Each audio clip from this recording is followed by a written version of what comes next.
Have you ever felt like you were being held down? Not by a person, but like a feeling that there's a burden on you.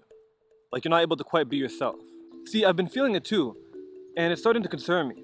It's like when I'm with my girlfriend, I feel like I can't connect with her. Almost like I can't get close to her. Like there's something between us. I try to be active and I feel weighed down.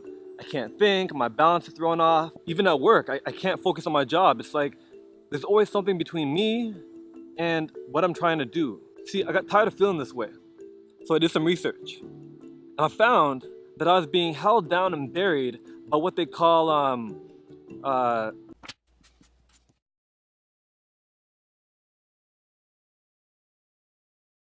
Emotional baggage.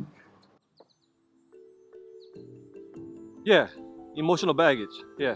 So what that is, see, it's like imagine if you can having these bags hanging off of you, weighing you down.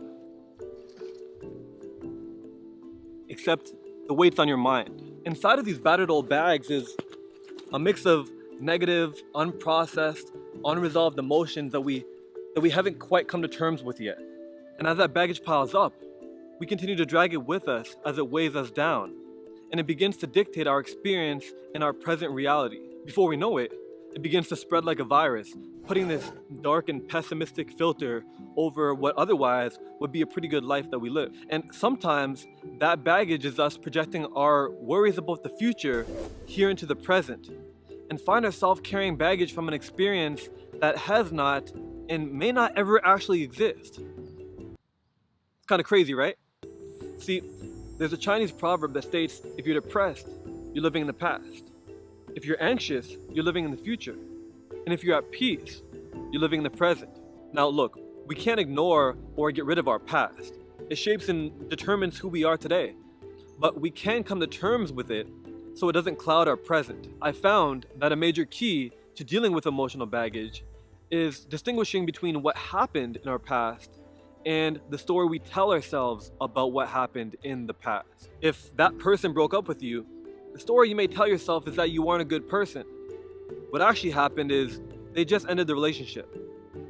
If you did bad in school, the story you may tell yourself is that you're dumb or that you're not as smart as everybody else. What actually happened is you just don't do good with tests. See, what happened is what happened, but it's us that puts a meaning or a story on it that may or may not actually be there.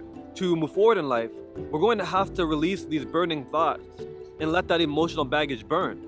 Sometimes you'll fall short, but you keep trying. And in some cases, even use it as fuel to motivate and inspire us to move forward in life. You'll feel more and more weight being lifted off of you until the point where there's no more baggage holding you down from living your life today that you were meant to live. If we can focus more on living in the here and now and being present, not only will the weight of that baggage be lifted off of us, but it will start to improve our relationships, friendships, careers, health, and all the key areas of our lives. Marcus Garvey said it best: none but ourselves can free our minds. Let's not allow experiences we can't change to affect the ones that we can.